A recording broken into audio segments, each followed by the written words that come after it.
বেশ পুরোনো একটা ভিডিও নিয়ে আমি আবার ফিরে এলাম। দুর্গাপুজো তো শেষ, কিন্তু দুর্গাপুজোয় তুলে রাখা স্মৃতিগুলো আমাদের ফোনে কিন্তু থেকেই গেছে। নবমীর দিন রাত্রিবেলা করিমসের ভিড়টা ঠিক এইরকম ছিল।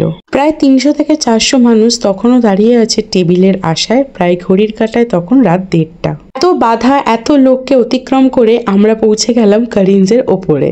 সেইটাও শুধুমাত্র পসিবল হয়েছে বাবাইয়ের জন্য।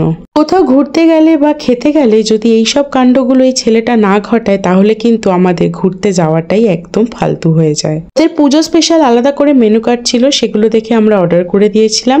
এবার যেটা হচ্ছে, এখানে খাওয়ার আসার আগে এনাদের কীর্তন চলছে।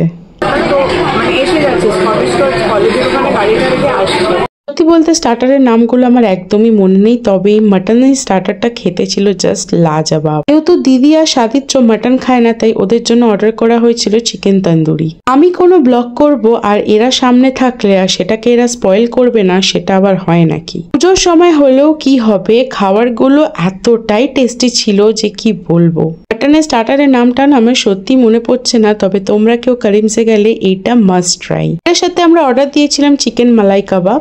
ফাইনালি আমাদের সামনে চলে এসছে কলকাতার রানী মাটন বিরিয়ানি। এত কটা করে স্টার্টার খাওয়ার পর না, বিরিয়ানি খাওয়ার মতো জায়গা আমাদের কারোর পেটেই ছিল না, তাই আমরা বিরিয়ানি প্লেটসগুলো শেয়ার করে নিয়েছিলাম। তবে করিমসের বিরিয়ানি আমার বেশ ভালো লেগেছে। আমি অপশন পেলে আবারও করিমসেরই বিরিয়ানি খেতে চাই।